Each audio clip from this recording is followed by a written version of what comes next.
Dice así la palabra, Romanos 16, del 3 en adelante.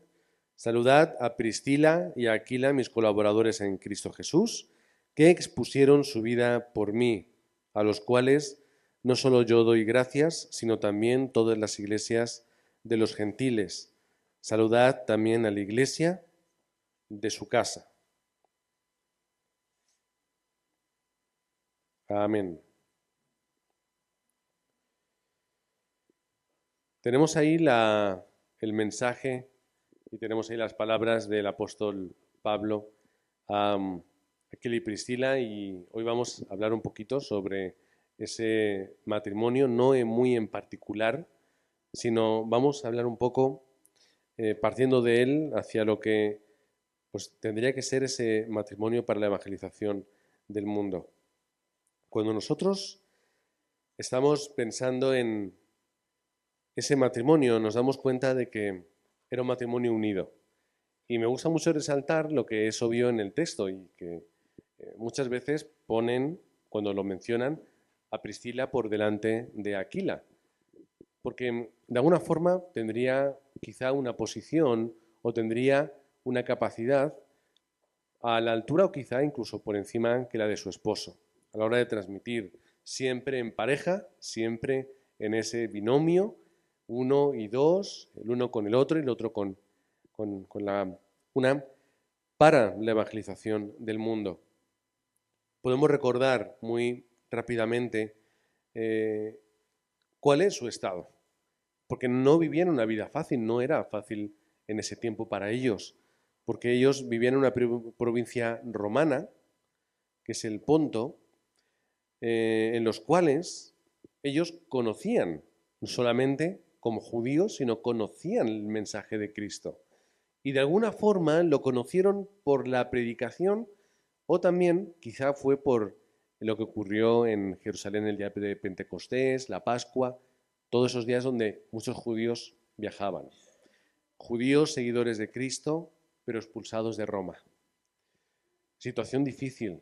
Es decir, eran de una provincia romana, fueron a la capital, tuvieron que huir a otro lugar lejano, prácticamente a otro país. Es como si alguien de Murcia va a Madrid a trabajar y se le expulsa y tiene que irse a Francia a trabajar.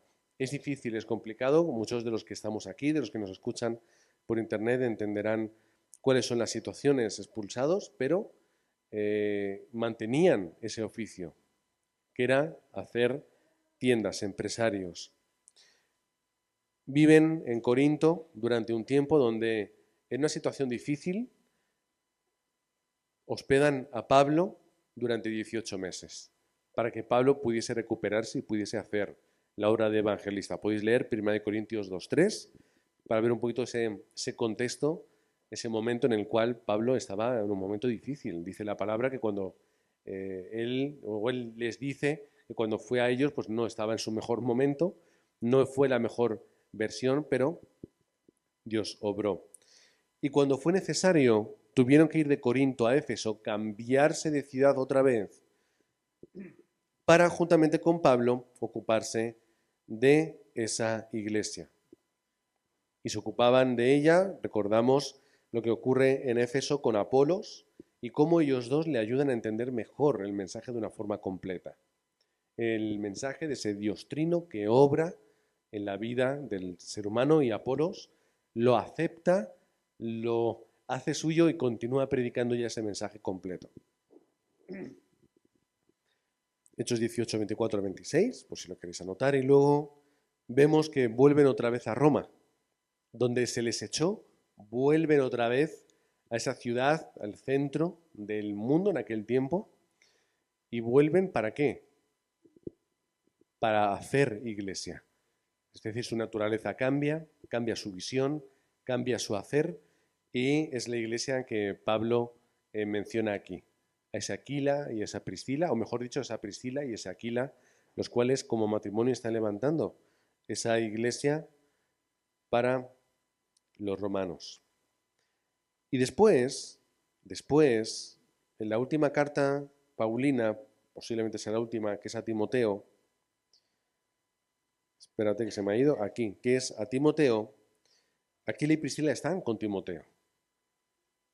Timoteo es el pastor de la iglesia y ellos están apoyando, unidos, apoyando el ministerio, apoyando a la iglesia, apoyando como empresarios la misión en aquel lugar. Este yo creo que es el ejemplo a seguir por todos, ¿verdad? Todos quisiéramos tener un matrimonio como Aquila y Priscila. Un matrimonio centrados en el pacto, sin moverse por las circunstancias de alrededor, fieles y valiosos para el Evangelio. Todos quisiéramos ser como ellos. No digo que no lo seamos, pero no seamos útiles y valiosos para Dios, pero queremos seguir esos modelos altos que Dios establece. Como hemos mencionado antes en Efesios capítulo 5, cuando Pablo está hablando de la familia y del matrimonio, lo está haciendo en un estatus absoluto. Absoluto. ¿Cuál es el estatus? Tú, tu esposo y tu esposa, juntos, tenéis que vivir una vida que glorifique a Dios, que demuestre, que muestre, y la gente pueda ver a Dios a través de vosotros. ¿Quién puede hacer eso? Es decir, es algo tan alto y el concepto bíblico de matrimonio es tan alto que por eso los apóstoles y los discípulos le dicen a Jesús, mejor es no estar casado. Porque ¿cómo vamos a cumplir con todo esto? Y el apóstol Pablo, ¿qué dice? Mira, si quieres cumplir con el ministerio, no te cases, vive solo por el Evangelio, pero si puedes, o sea, si tienes necesidad y no es tu don, cásate. Pero ese es digamos que, el estándar perfecto bíblico. Es un estándar prácticamente imperfecto. Pero cuando yo veo el estándar del creyente, también es así. Si recordamos las palabras del apóstol Pablo en Colosenses y leemos ese capítulo 3, es muy difícil. Y si leemos todo el Nuevo Testamento, las cartas paulinas, tal y como Pablo aconseja a la iglesia que tiene que hacer y tiene que ser, es casi imposible. ¿Cómo vamos a ser así? Es muy difícil. ¿Qué es lo que Cristo nos dijo que teníamos que ser?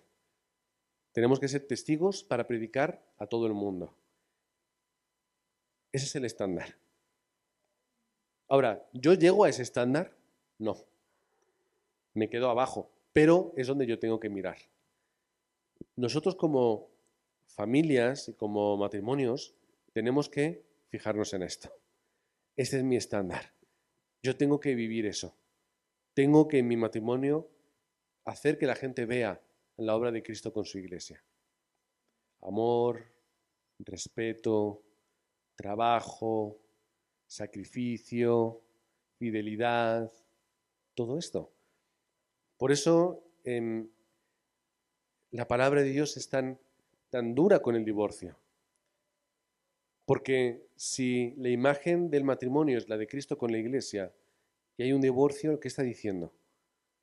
Está hablando lo contrario de lo que es Cristo con la iglesia, que es fidelidad absoluta hasta el final.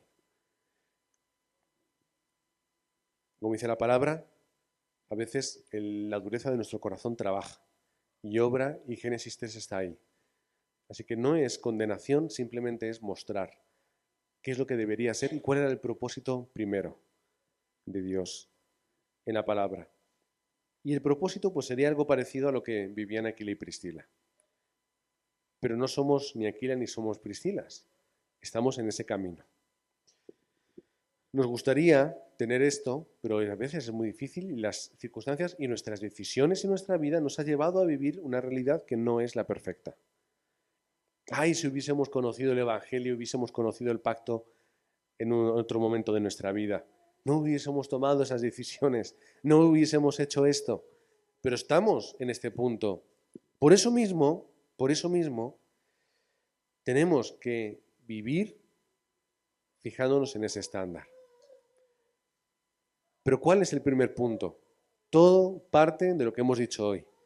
Primero, todo parte de lo que es vertical.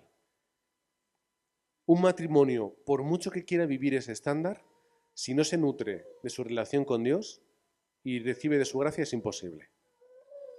Es que es imposible. Te puedes esforzar, puedes trabajar, pero no lo vas a lograr. Es muy duro. ¿Por qué? Porque yo no estoy viviendo conforme a la gracia de Dios. Ahora, yo experimento esta gracia, no hay límites en lo que es horizontal.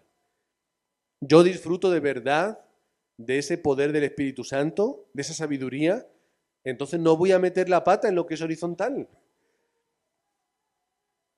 Pero otra vez, es el estándar, es digamos que es la meta.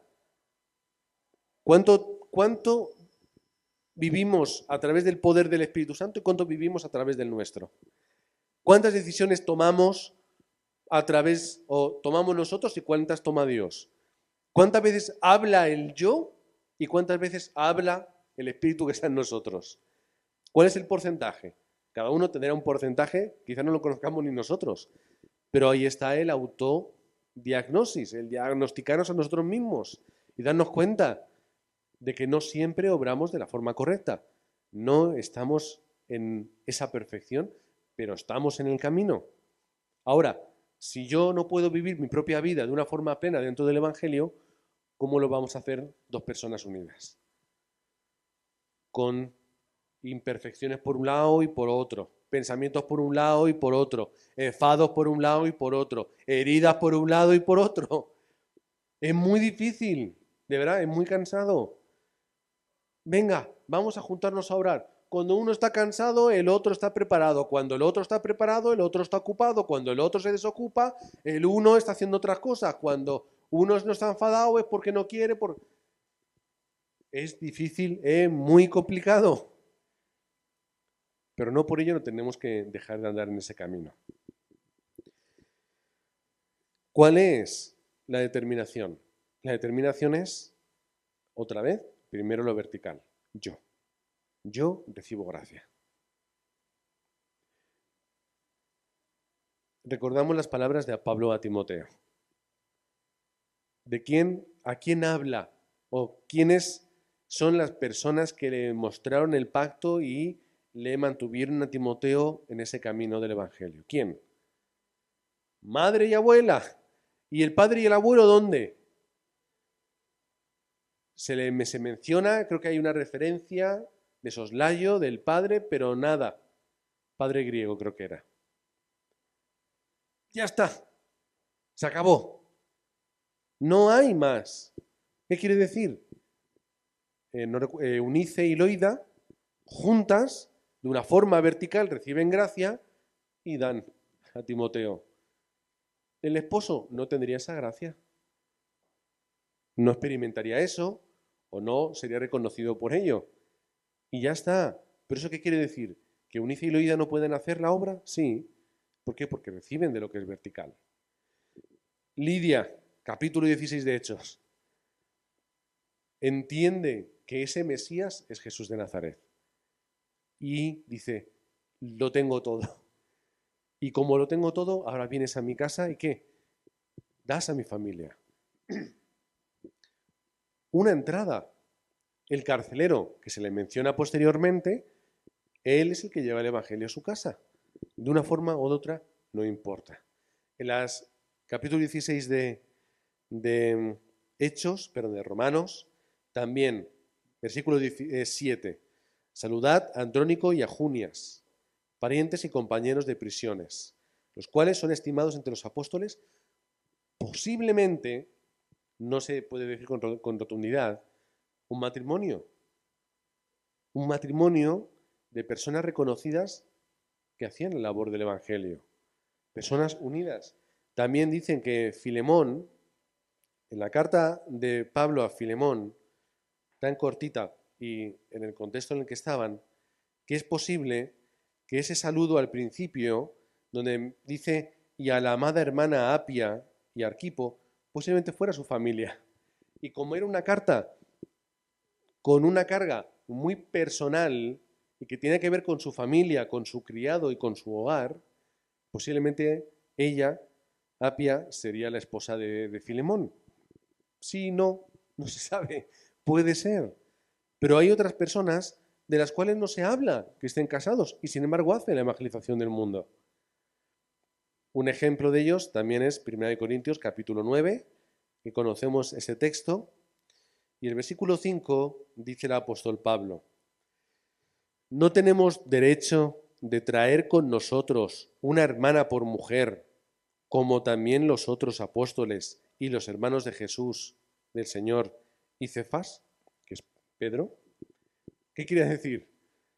Que hacia las misiones, cuando tenían que ir apóstoles, quizá en un sentido más amplio, no solamente los 12, por así decirlo, sino más enviados y más obreros, los hermanos de Jesús y el propio apóstol número 1, Pedro, ¿qué hacían? Llevaban una esposa, a una hermana en Cristo como esposa. La llevaban para la evangelización, para esas misiones. ¿Qué quiere decir? ¿Que es necesario? No. Porque cuando Pablo está hablando en primera persona juntamente con Bernabé, ellos no están casados. O por lo menos no tienen esposa. Da igual, o casados o no casados, apoyen o no apoyen, estén bien o no estén bien. No importa, ¿qué es lo importante? Yo en lo vertical, yo y Dios. Punto. Como ese término en latín que se utiliza tanto, coramdeo, yo de cara a Dios. Yo hacia Dios. Y los demás, si puedo tener aquí a alguien al lado, lo tendré. Y si no, pues estará ahí atrás, siguiéndome la pista, andando y esforzándome. Y si no, tendrá que seguir las miguitas de pan que yo le dejé por el camino. Pero ¿qué es lo importante? Que en la medida de lo posible sigamos la meta y veamos cuál es el matrimonio que Dios ha creado, cuál es ese propósito y para qué es. Y yo vaya a esa meta. Y mientras que yo esté en esa meta, yo tendré que estar coramdeo, yo tendré que estar de cara a Dios, porque si no es muy difícil, es imposible. Es muy difícil o es imposible. Y esa gracia que Dios me da es la que a mí me permite hacer la obra de matrimonio. ¿Cuál es? Cristo muriendo en la cruz por salvar a gente imperfecta, con defectos, que reniegan de Él, que hablan mal, que están y no están, que valoran y no valoran. Esto solamente se puede hacer con la gracia de Dios. Y de la misma forma que Cristo me acepta con todo lo que yo llevo y soy, de la misma forma yo acepto. ¿Cómo voy a aceptar la imperfección, las meteduras de pata y todo eso? Cuando yo recibo la gracia de Dios. Y cuando yo experimento el amor de Cristo, que murió por nosotros, pecadores, de la misma forma yo puedo amar a la otra persona que es imperfecta y pecadora. Aunque todo eso esté dirigido hacia mí de una forma directa o indirecta. Todo esto se lo podremos hablar de una forma más concreta, pero el punto hoy es, hablando de los matrimonios, primero lo vertical, luego lo horizontal. Si yo no recibo de Dios, no voy a poder vivir. Si nosotros no recibimos gracia y poder del Espíritu Santo, no podremos ser ni iglesia, porque nos fijaremos en lo que es humano y nos dividiremos por ello. Pelearemos, nos quejaremos y todo esto. Así que, hermanos, ¿cuál es la vida que tenemos que tener? Como hemos leído, una vida que se fije y mire hacia arriba, hacia lo que es de Dios. 24 horas. 24 horas. 24 horas dentro del pacto me garantizan una vida de respuesta. Centrada y con fortaleza. Cuanto más rebajemos, más débil seré. Es sentido común. Esto es matemática. Es una regla de 3. Directa. Si yo paso más tiempo orando con la palabra, meditando en la palabra y enfocándome en lo que está arriba, más respuesta, más poder, más gracia y más determinación voy a tener. Cuanto baje mi tiempo vertical, se acabó. Tendré las fuerzas que yo tenga como persona. Gloria por los que tengáis, gloria a Dios por los que tengáis mucha fuerza, sois muy capaces, con buena determinación, pero como Dios nos ha llamado también débiles, Dios nos dio ese comodín. ¿Cuál es el comodín? Cristo lo es todo. Y Cristo colma todo. Y todas las áreas de mi vida imperfectas que no llegan, Él las suple. ¿Cómo hace eso? A través de la obra del Espíritu Santo. Entendemos ahora las palabras de Jesús. Os conviene que me vaya. Porque cuando yo me voy, el Espíritu Santo va a resurgir de vosotros. Lo vais a ver. Esperad porque necesitáis verlo. Esperad a la promesa porque necesitáis experimentarlo grandemente para que no pase inadvertido. Así que cuando yo me voy, el Espíritu Santo va a hacer esa obra en vosotros. ¿Cómo yo puedo ser lleno y hacer esa obra del Espíritu Santo que colme todo mi ser? Cuando muero yo y Cristo vive en mí. Cuando calmo mi ego de Génesis 3 y vivo en la gracia de Cristo. Cuando yo estoy concentrado 24 horas en la cruz y desecho mi humanidad, mi incredulidad y lo que es mío, lo que es de la carne. Ahí es cuando el Espíritu Santo tiene espacio y tiene libertad para trabajar en mi vida. Y por lo tanto, tiene capacidad para trabajar en mi vida, en mi matrimonio. ¿Cómo? A través de mí. A través de mí. Y lo que la otra persona o la otra parte no puede hacer, Dios me dará fuerza para que yo lo haga.